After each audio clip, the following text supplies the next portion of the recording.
Guys, welcome back to another episode of Get Into It.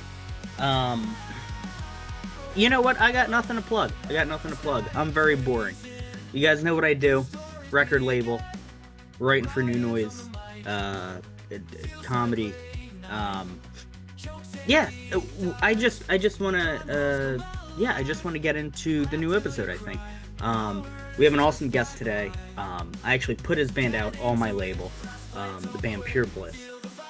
And just one of the nicest guys I've ever met. Staple in the hardcore scene in Syracuse, and tours frequently. Please enjoy today's episode. Let's get into it. Get into it, press play, don't quit. Feel the vibe, talk and listen live. Get into it, hit subscribe, don't sit. Join the crew, every week something new. Nostalgia. All right, our guest today is the vocalist of Pure Bliss, Brandon DiFabio. He is a self-proclaimed 300-pound white monster-fueled machine of rage. Brandon, how the hell are you doing, man? I'm great, Ryan. Thanks for having me, man. I'm very excited to do this. Of course. Yeah, no, thanks for coming on. So Pure Bliss, why are you named after a strip club? It's funny, man. I've always really liked kind of hard sounding bands with sort of gentle sounding names. I really like stuff like the Beautiful Ones, like that sort of naming convention. And I just come off of I was in this band called Meth Mouth for years and years. And when I was a kid, I named that band. And I sort of learned very fast that it's important to not put a stupid fucking word like meth in your band name and then try to sell shirts and like make your whole livelihood off of selling shirts. So I tried to be a bit more strategic. I don't know, I just thought it sounded cool. It's I just like that nice, gentle sounding band name with hard sounding riffs, and it just kind of ended up that way.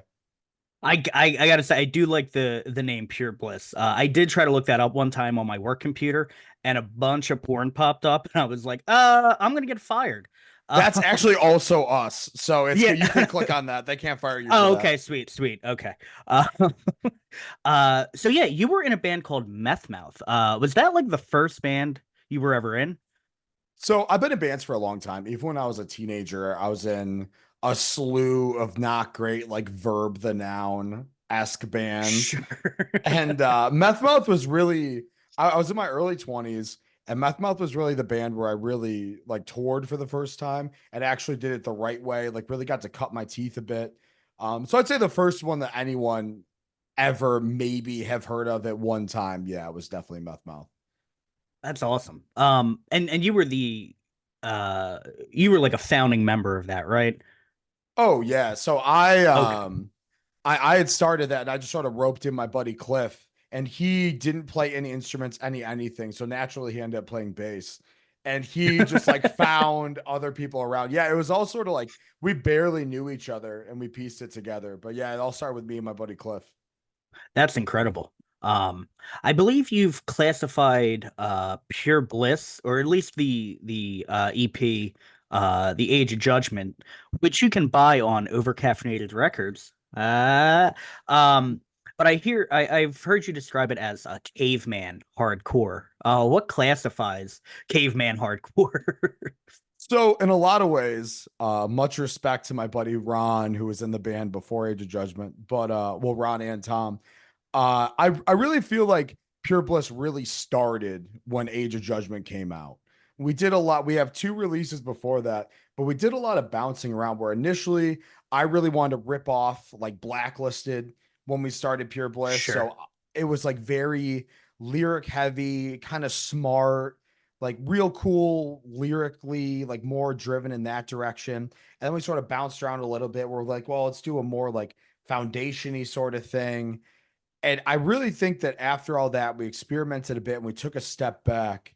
And I, at least personally, realized that I want everything we do to be written with the live experience at the forefront.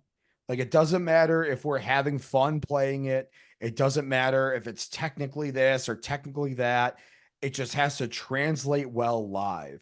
And to do that in a way that I'm truly happy with, it's just got to be dumbed down. You listen to it once and you know half the words to it. and just very kind of like anyone who's never played an instrument in their life could at least get a small grasp of what we're trying to fucking do. And so you just, a lower IQ is pretty satisfied by the age of judgment. And I really, really prefer it that way.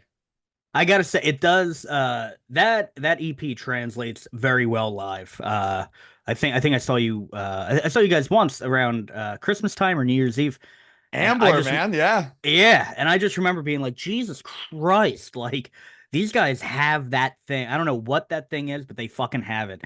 Yeah, you guys were fucking killer. Thank you, man. That Um, was a fun one. That ended up being a good one. yeah, no, that was awesome.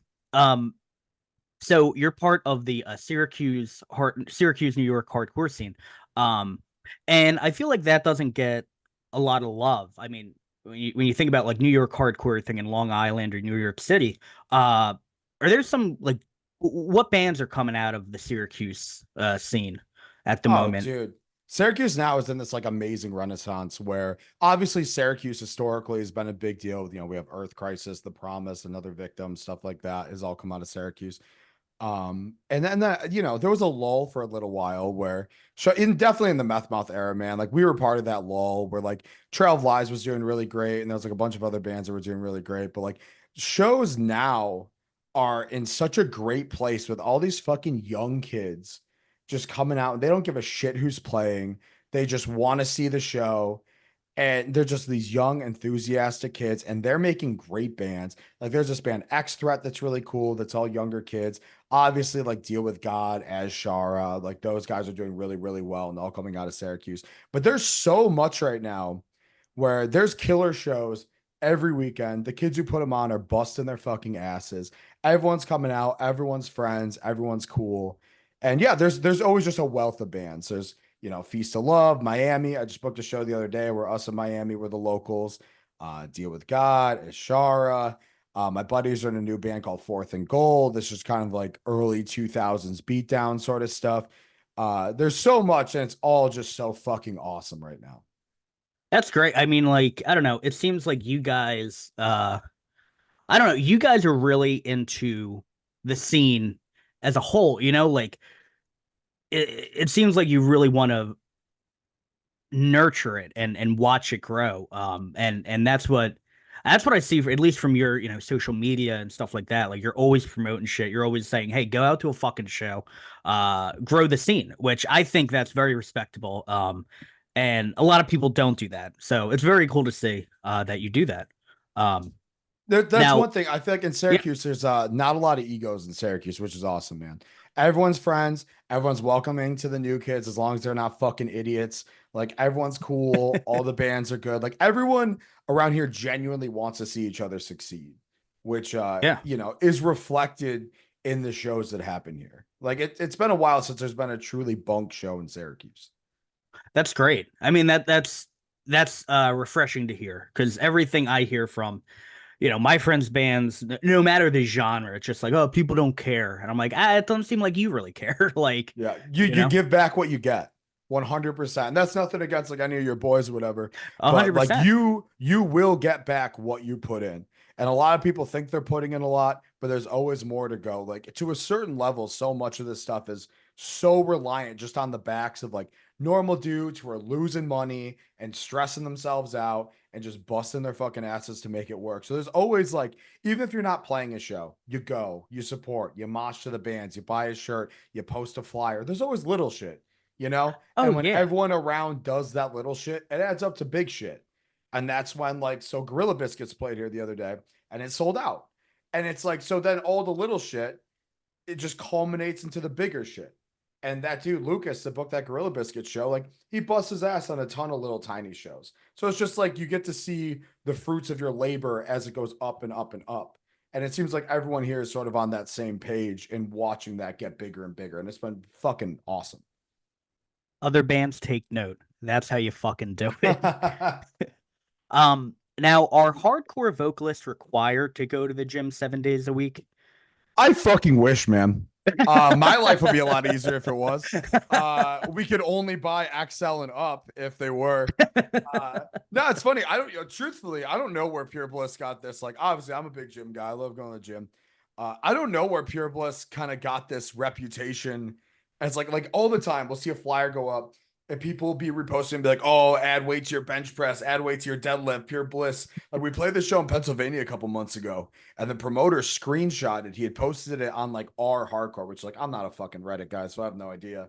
But all the people commenting on were like, oh yeah, like that bench press band, that fucking deadlift band. I'm the only one in my band who works out. I'm the fucking old, like we're all big dudes. But that's more of like a conversation between them and God. Like I'm the only like our guitar player's like starting to get in the gym. He's doing good. Him and I were just benching the other day, but like I like it. I'll fucking take it. But we put out this rip of Otto the Orangeman like a year ago, where he's got a gun in one hand and a dumbbell in the other. And ever since then, it's been like, oh, Pure Bliss is that weightlifting band. So I wish every vocalist would. We could have a lot more to fucking talk about if they did. That's amazing. So what are the origins of Pure Bliss? Like when did you guys begin? How did it all come together? So Pure Bliss was COVID happened. Obviously, there was no shows, nothing going on. And I was just kind of going crazy. And I just I really like being in a band. I really like having something creative. And there was a good few year gap between Meth Mouth breaking up. I was in this other band called Eternal War for a very limited amount of time. We did like 2 tours. And I just really had nothing going on. And that whole time I was just, jotting down lyrics, kind of like making a little note of like, oh, this riff's really cool. I'd like to write a song that has a part like this, which anyone who says they don't do that is a fucking liar. But so I just had all this like lined up, and I reached out to my buddy Ron. Oh, you cut out. Can't hear shit. There we go. All right. So we can just edit this out. I'll just kick that right back to the top. So it all sort of happened during COVID. Obviously, there was no shows, there was no real music going on. And I really like being in a band. I really like doing something creative.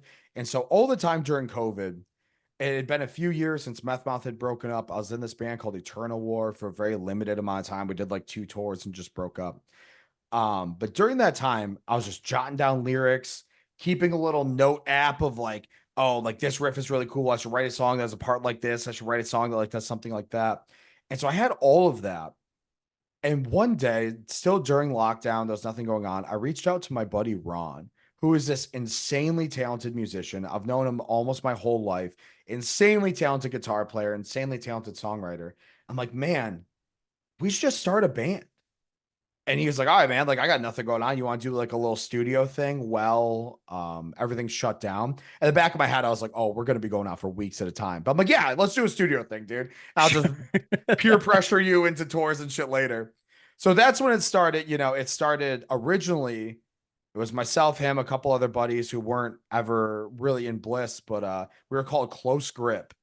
And we were just like writing with like me and him. And then there was also a couple guys who were in Meth Mouth, and then also a couple dudes from like Auburn where I grew up would like come in and stuff. And we just spent like a year sort of kicking a can back and forth, trying to figure out what we wanted to sound like. Like I said, we were ripping off Blacklisted. We were trying to do quicker thrashy stuff. We were doing like kind of normal, just like standard tuning hardcore stuff.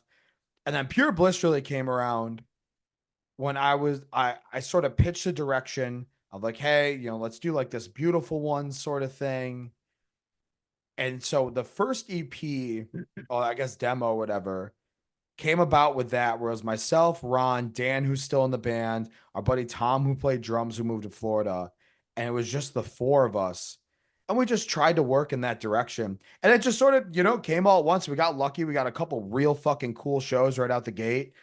And, it just kind of spiraled from there. I love that. That's amazing. Yeah, everything I've heard from you guys, I'm like, oh, this is solid. Like, and even your new stuff, what is it, Wheel of Pain or on the wheel, dude. On the wheel. There we go. That, oh my God. When I first heard that, I think you sent me like, you're like, oh, I can't wait for you to hear this. And I was fucking blown away. I was like, oh, that's fucking heavy, dude. Thank you, man. Yeah, I mean, you guys, I forget how I even heard of you guys. I don't know if, I don't even remember. I can fucking tell you how, because I fucking sharked you out, big guy. So we posted something I forget what it was. I think it was like the album art for Age of Judgment or something when it was still a Okay. single before the record was even out. And I was just, I do all the social media and stuff. So I was looking at all the comments and I was like, oh, this is really cool. Like, seems like it's being received pretty positively. And you had commented something on it. You're like, oh, this is dope. And I was like, oh, I don't know this guy. So, and we were kind of at that level back then where like, you know, Yeah. every person who's listening to your shit. So I was like, oh, who is this dude? So I looked at your page and I saw that you wrote for New Noise. And I'm gonna hit this dude up. My man. Yeah, no, I'm stoked you did. That was very cool. And I feel like putting out Age of Judgment on my record label. And I put out a few bands before, like the Punk Cellist and my friends in Midfield and stuff. Um, but you gave me like some validity in like at least the hardcore scene where I was like, oh, like I remember I sold it. I was at Fest in Florida and I was selling for the record label. And I guess your friends came up and they're like, yo, thank you for fucking putting this out. Like, this is dope and shit. And I was like, oh, yeah, like it's fucking great, man. So it was very cool. And I'm glad I got to do that. That's awesome, man. And I'm glad to hear that you got a little oh, clout in yeah. return, you know. That's awesome. um, so the three albums you picked that got you into hardcore is Satisfaction is the Death of Desire by Hatebreed, One with the Underdogs by Terror, Let's and go. Iowa by Slipknot. Let's go. All fantastic albums. And I don't know, I kind of see the inspiration, at least on your end, that you've pulled from this album. But what have you pulled from these albums that you kind of maybe consciously, maybe subconsciously, that you've slipped into like Pure Bliss and Meth Mouth and stuff like that, whether it's like lyricism or like, oh man, this riff right here, we gotta do something like that, or whatever. So definitely Hatebreed and Terror, I feel like sit in the same bucket for me, where those are both records that I heard very early on. I think I'd actually heard later Hatebreed stuff before I'd actually heard Satisfaction because it was like the fucking Triple X soundtrack or something. When he jumps out of Okay. like an airplane, it plays "I Will Be Heard." I heard that when I was like a kid, and that just fucked up the trajectory for the rest of my life. But so definitely Satisfaction one with the Underdogs. I feel like sit in the same bucket, and I pull from that stuff a lot in the way where those records to me and the writing of those bands in general, it's very abrasive. It's very those records when you're listening to them, they sound like they're 3 inches from your face. And they're just getting what they want to say across so directly and so to the point. And you listen to it once and you know half the words to the song. Because like it's direct and it's poignant in a way. And it's just done in a way where I gravitate towards music a lot that writes in the primary colors, you know. It's Okay. you can listen to it and you get what they're trying to say, you get what they're trying to do. Sometimes you can even identify the bands that like they're ripping off, and I think that's fucking great.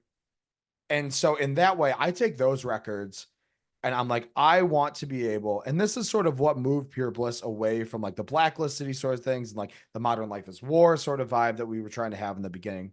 I'm like, I want to write lyrics that you listen to one time, you know, half the words to the song, but it's still in the same way, isn't just me saying fuck you for 2.5 minutes. It still has some sort of substance to it, but it's substance that's easy and relatable. And like I said, sort of in a primary color type feel. And that's something how those two records make their way into my writing.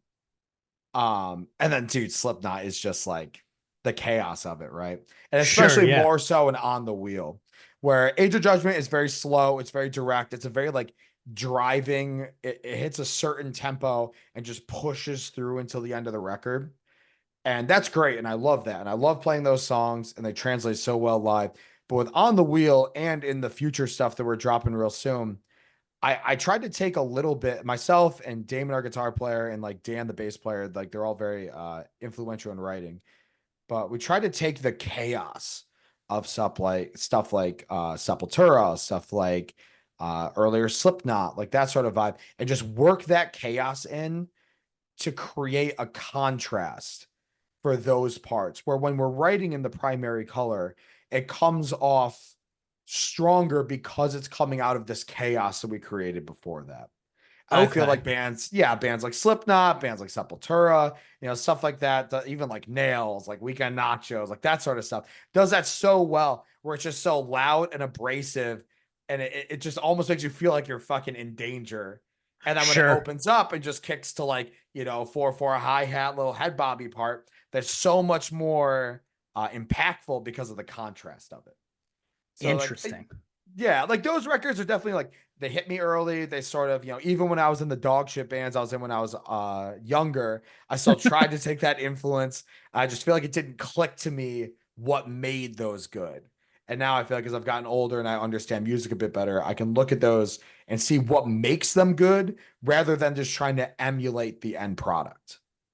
Okay, that's incredible. Yeah, yeah. I mean, you said it's influential on your childhood and timeless, but you've kind of cracked the code for like, oh, this album's good because of X, Y, and Z, not just because I like it. And that's, I feel like a lot of people don't do that. They don't analyze it.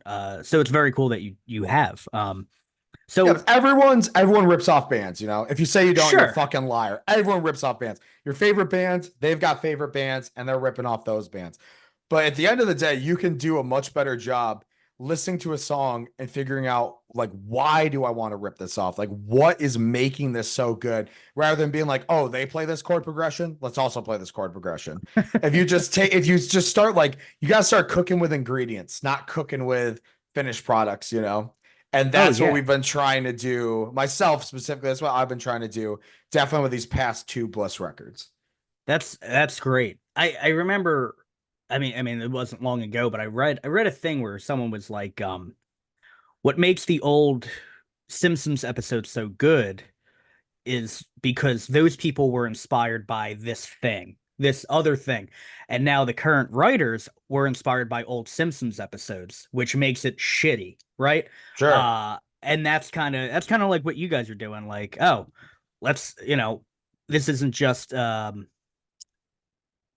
it's not just good because I like the music. It's good because of X, Y, and Z, as I said. So, Exactly. Like you're like, oh, yeah, let's put a character that's fat and stupid into our show because Homer's fat and stupid and that's funny. It's like, no, like Homer is funny. The fat and stupidness is relatable in this way. So it's like you got to right. build off of what they're building off of, not just emulating what they're doing. And I think that you can make a good product just ripping off other bands, but you're not going to make a memorable product ripping just playing the end product of other people. Like I think you need to just listen to music and you need to be like, this is really good. Why the fuck is it so good? And once you can 100%. answer that question, you can actually take influence from things rather than just taking end products from things. No, I agree 100%. Yeah, no, we definitely need more of that, more analysis of music.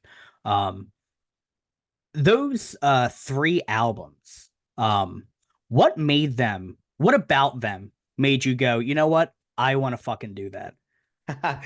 um, So, like I said with the Hatebreed thing, I definitely Satisfaction. I'm not even gonna act like I'm one of those OGs where like Satisfaction is the first record I heard and it changed my life. I was 4 when that record came out, so no, I didn't. I didn't catch it. I didn't catch the fucking Wave One release. But I remember I was watching Triple X. I was a kid. I was already fucking jumped up on it because it's like a high testosterone fucking movie, and I was like a young man. I'm like, this fucking rules. And then I Will Be Heard came on. And I think the elements that I still enjoy in music today are still in that song and in that moment where I'm like, oh, it's just very punchy. Like you hear that once and you know what it is. And obviously, like, I forget what record that is. That's Supremacy or whatever Hatebreed record that song is on. That's not anyone's favorite Hatebreed record. But it still has those elements of like, you listen to it once, you get what they're trying to say. It's in your face, it's abrasive. And I think as a kid, I was really drawn to that because I grew up when I was young. I really liked Black Sabbath. I liked the 90s Ozzy stuff. I liked classic rock stuff. And I really enjoyed that. But then these like hardcore bands, like heavier bands, they take elements from like the older rock and roll stuff and they make it so fucking in your face that it's just hard not to like. It's Sure. less of like a casual listening experience and more of like a band just grabbing you by your fucking face and being like, this is what I'm saying to you. Like listen to this. And I was always, always, always drawn to that. And especially with those three records, Terror, obviously, I mean, no hardcore band will ever be better than Terror. So just like those same elements, and it's an entire record, and that band does it over and over and over and over again. And they have just perfected that art of putting music straight in your face with a simple message that is relatable and it's fucking awesome and makes you want to run through a fucking wall. And that is just what I've always chased. And obviously Slipknot, I grew up in the 90s. Yeah. So Slipknot. Sure. I mean, Oh, what, for what sure. the fuck are you gonna do? Like I still love Iowa. I paid way too much for a ticket. Me and my boys, everyone that was in Meth Mouth with, everyone minus one guy I was in Meth Mouth with, we're gonna go see them in New York City next month. I still love that shit. Hell yeah.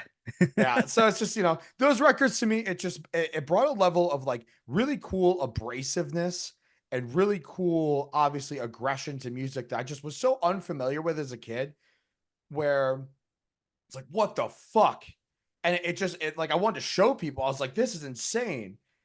Because I mean, you come off of listening to stuff like Black Sabbath, it's like cool and it's spooky and it's like fun, and then you just find something like that like sort of has that same feel, but it also is like fuck you on top of it, and I just have always thought that's the coolest thing.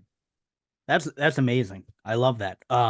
Now I guess you have one of my favorite shirt designs of all time, and that is the Fuck yeah. Resident Evil Pure Bliss thing. Now I can see behind you have Banjo Kazooie framed the thing. Dude. You're a huge, I feel like you're a huge video game guy. 'Cause I think I've even caught one of your streams on TikTok. You do TikTok and stuff like that. I think you were playing, I don't remember. Luigi's Mansion, man. Luigi's Mansion. There you go. Yeah. What are you kind of a nerd for that stuff? I'm a nerd for video games, like for sure. Oh, you cut out. Oh my god. There you go. All right, we'll start it from the top. Yeah. Holy shit, I am a nerd. Again, grew up in the 90s, got an N64 when I was like 6 years old. God bless my fucking parents for dropping a mortgage. And I just love that shit, and it's so comforting to me, man. Banjo-Kazooie is my favorite Banjo-Kazooie and Bloodborne are the greatest games ever made. The duality of man that on both ends of that spectrum are my favorite fucking games ever made. And yeah, I just really like, especially in the merch. Because we're all in our fucking 30s. Most of the guys in Bliss are in our 30s. And I just love like doing that referential. Like I love doing rips. The Resident Evil thing, I'm shocked that this dude, Cody, who does all of our merch, Point Blank Graphics, for anyone who's listening and like wants to kick that dude your entire rent payment. Not all at once. He's not expensive. I'm just saying, give him a lot of money. I can't believe that fucking dude pulled that off, because I sent it to the group. I'm like, how cool would this be? Because I'm like, my just like total caveman brain was like, that's a cool design and there's a number in it. So if we turn that number to 315, I'm like, it writes itself. So I sent it to the group and I hit Cody with it. And I was like, dude, is there any way in the world? I'm like, I know this is going to be a fucking nightmare. And he hit it out of the fucking park, man.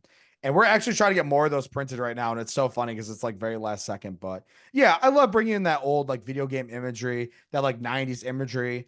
I think before I knew you, we did a Big Dog rip, like that clothes for fat kids. Oh, yeah. A sick Big Dog rip.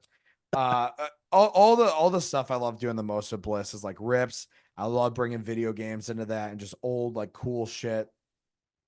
Yeah, I'm a massive nerd when it comes to that shit. And I'm also a control freak. So even if the other guys in the band don't like it, I tend to nag my way into making that happen.